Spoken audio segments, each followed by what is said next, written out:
Let's talk about how to establish your low bar squat stance.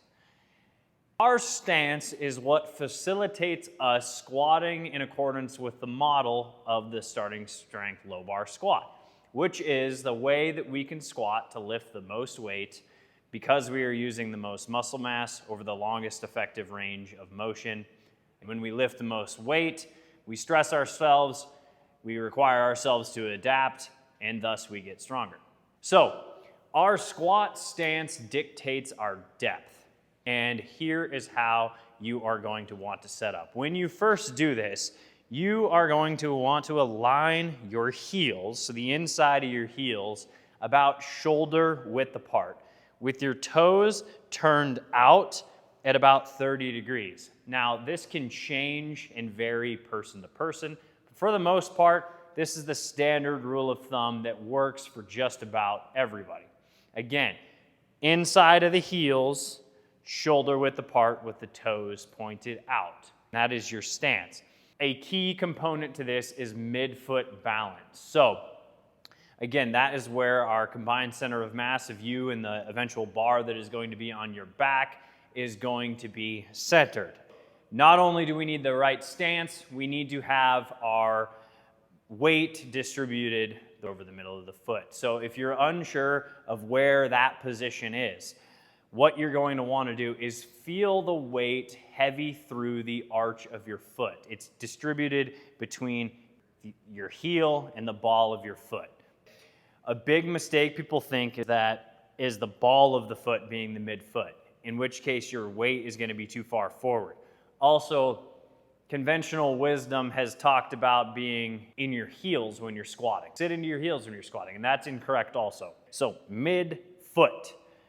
And the way to find that position, if you're confused about where it is, just spend some time rocking your weight forward with your stance width to your toes, rocking your weight backwards onto your heels, potentially even lifting your heels up or lifting your toes up, and then find the middle position.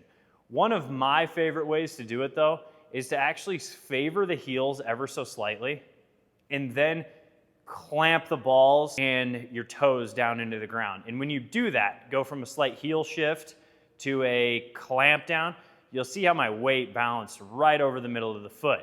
And then I hold that while I squat down.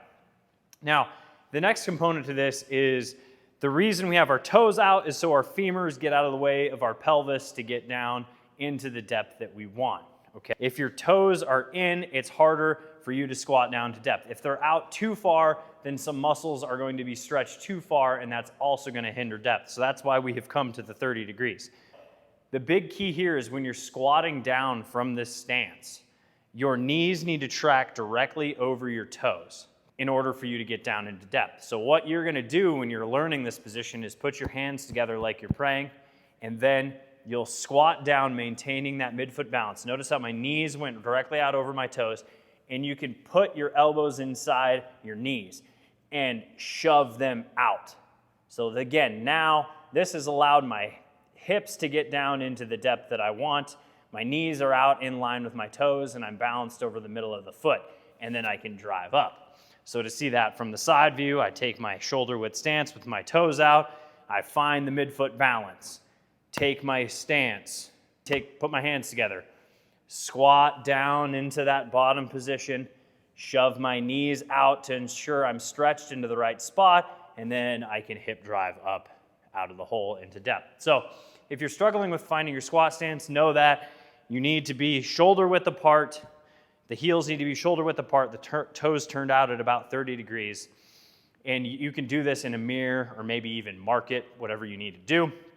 And then on the way down as you're squatting, there's quite a bit of stuff to it, but when you bend over and squat, make sure you're tracking your knees out, and you should see them in line with your toes from the front, and from the side, you should see, boom, the apex of your hip crease right here below the top of the knee, and that's how you know you're in the right spot to hip drive. So if you're struggling with the stance, hopefully this helps. Talk with you guys next time.